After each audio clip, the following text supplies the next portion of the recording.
Good afternoon and welcome back to Man vs. Cancer.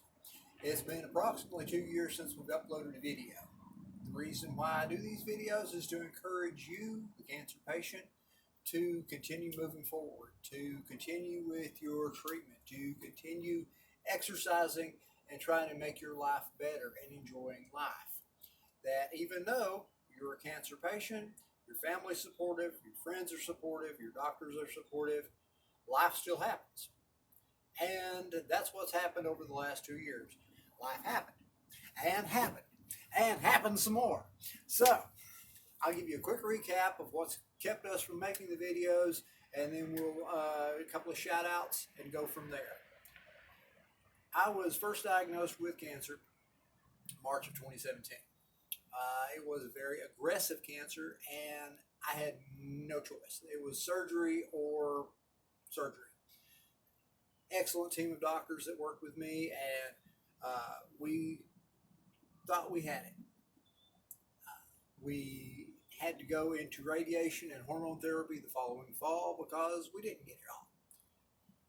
The following year, as I was getting my strength back, building up, exercising again, living life to the best of our ability, being back at work,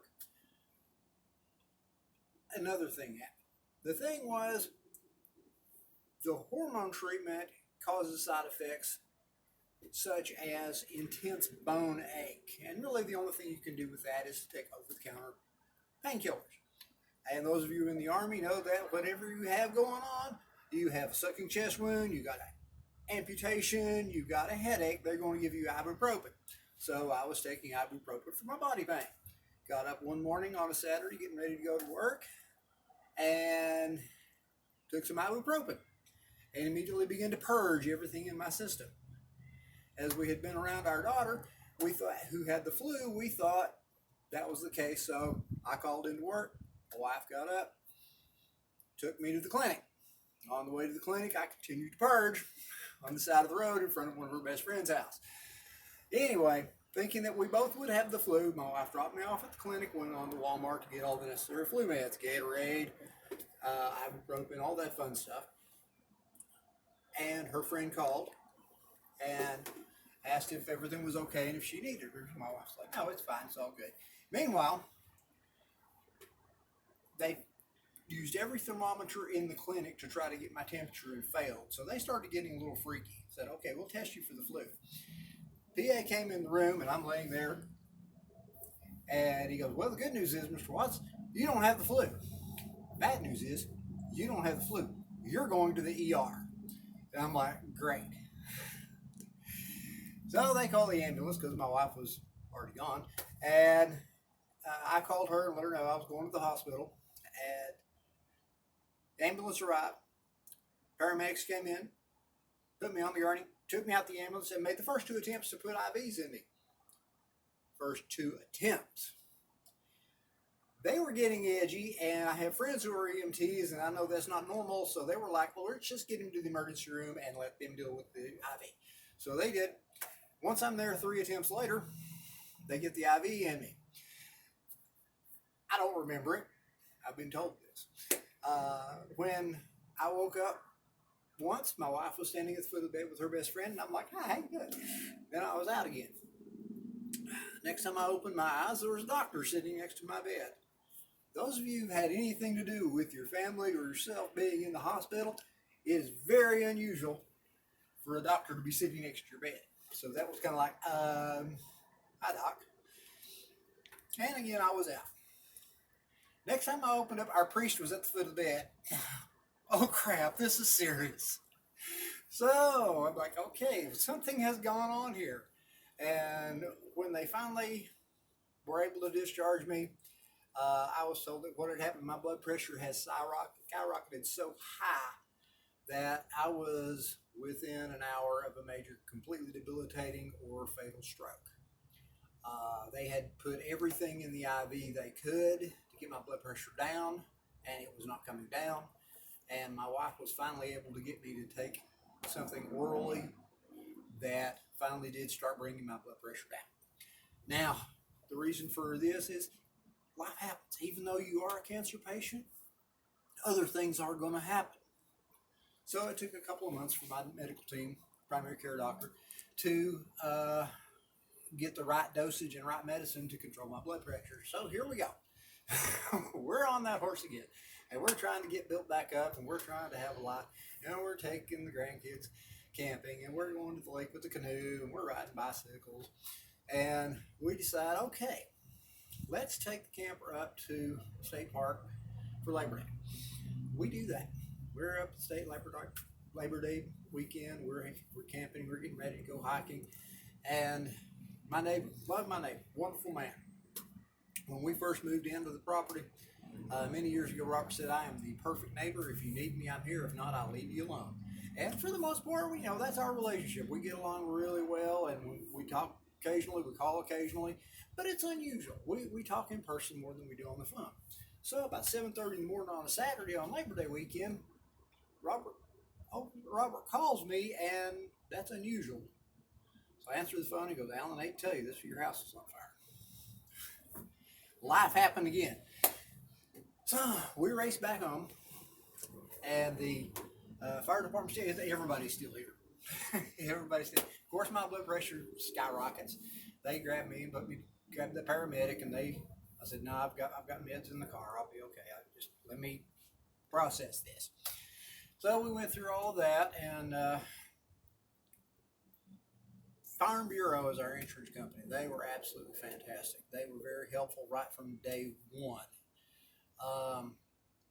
Like I said, we were camping. We were in our camper. Everybody said, just go back. There's nothing you can do here. The house is a total loss. Go stay in your campground. Come back. We'll get everything situated and get started. The investigation will start. All that. Our cats got out.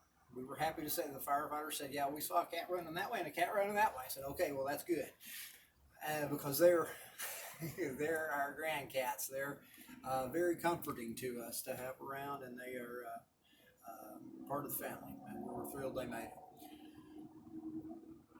So this started a 3-month adventure of living in our camper, and I'll give a shout out to Nasi Campground. They were wonderful.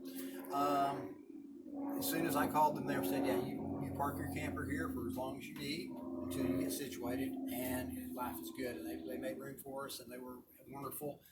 And I said, "Well, we have cats. I don't know if I'm going to be able to find them." So, "Well, if you do, bring them. We have plenty of around it, so there's no issues at all." Another thing, the town we live in has a little bit of a bad reputation in the county. Some of us deserve, some of us not, but our Newport Fire Department is absolutely fantastic. Our house was over 100 years old and had every level of electrical technology imagined in it. And if that house had not been put out, it could have taken 2 or 3 other houses with it. So the Newport Fire Department did a fantastic job, and we're really proud of them. And I like to praise them on that. They also were able to determine the exact cause of the fire, of course, with my 12-year-old house with all kinds of electrical. It was an electrical fire, and we had replaced up to 90% of it, but that 10% we missed. Anyhow, so life happens. While we were waiting to get back home, our friends had a house that had been their parents' that they used for weekend getaways, and they insisted that we move into that, move out of the camper into their house, and just stay there until we were able to get situated and move back home. They were wonderful, totally supportive, and something else I want to say, our family and friends were so supportive in all manners. Financially, emotionally, physically, they definitely reached out to us, and really wanted to give them all a big thank you in public. I have individually, and we want to do that in public as well. There is, you've been hit and kicked and knocked down, and you get back up, and you get hit and kicked and knocked down, and you get back up. And it's nice when somebody offers your hand up and say, "Okay, yeah, come here, let me help you." Anyway, while we are in Sevierville, my wife has to have knee surgery. And so we're going through this. And just as she was finishing up physical therapy from that and able to get out on her own, drive again, and be safe, COVID. life happens. So the COVID lockdown comes on, and here we are, stuck in between trying to get home, trying to get everything done. And with the advent of COVID, everything, it took 6 months to get a washer dryer. I mean, everything got backed up. So finally, we get moved back home. And we're ready to get started again. And it is June. And so we're getting here in the summertime. And here we go. Then come fall, October 20th, then come fall, end of September, I start feeling scratchy throated, go in and see doctor, and he says, Al, your lungs sound like a pack a day smoker. You're getting tested for COVID. Doc, I quit smoking in 1984. That's not good. And all this mess that you've been going through, we've never had your lungs sound like this. So he sends out the COVID test. It comes back negative. He's amazed. He's like, there's no way.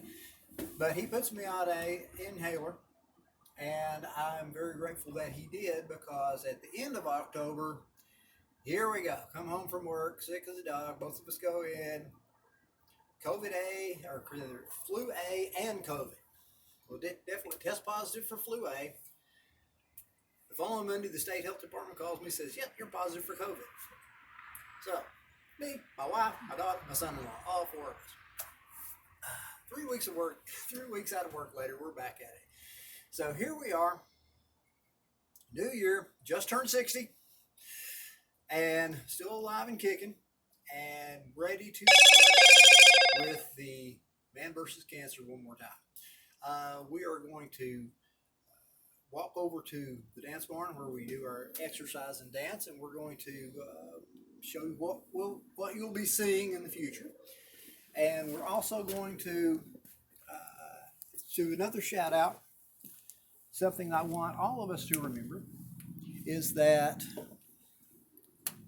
not only is cancer a horrible thing to have to fight and deal with, all of us have been touched at some point in time or other by someone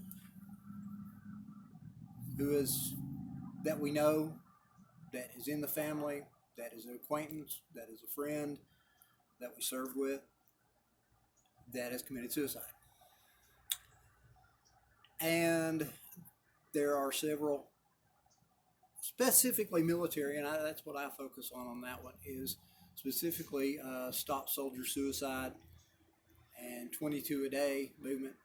And there's a challenge that one of the younger men at work, who's a very athletic fellow, put on Facebook that he was sharing, and it's the 22 a day every day for 22 days. That is, you do 22 push-ups every day for 22 days to remember and think about, commemorate the 22 veterans that take their life every day. These are people who put their lives on the line for all of us. They picked up a burden that most people don't even want to look at.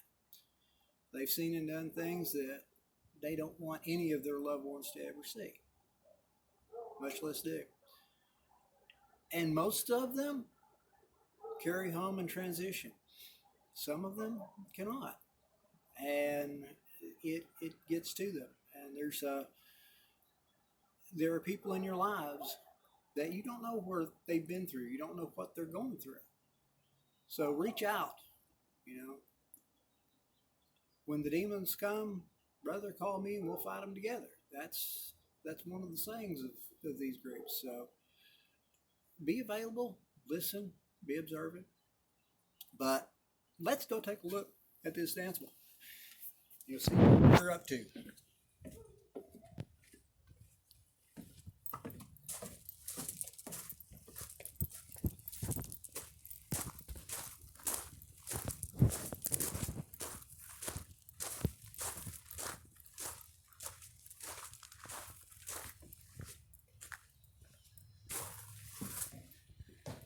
Alrighty then. We did have a dance exercise room in the house, obviously, but this one, we keep it separate from the house, just so that it's separate. The exercise that goes on here, the dance, the enjoyment, the frustration, and that does happen. Oh yeah, when in doubt, dance it out, and one more time is a lie. So we'll move on. We talked about the 22 a day, every day for 22 days. We'll go ahead and knock those out, and that'll be our exercise for the day. I just wanted to update everybody what was going on. So here we go. And 1, and 2, and 3, and 4, and 5, and 6, and 7, and 8, and 9, and 10, 11, 12, 13, 14, 15, 16, 17, 18, 19, 20, 21, 22. Now, these can be, depending on your own physical capabilities, they can be wall push-ups. They could be, I think this is politically incorrect now, but what they used to call girl push-ups back when I was a kid. On your knees. Whatever you can physically do. Whatever you're physically capable of. And the goal is for us to work together and get all of us, you and me, stronger, in better shape, mentally, physically, and emotionally. Alrighty then. So get out there, live life, enjoy life, life happens. Continue to march and kick cancer in the butt.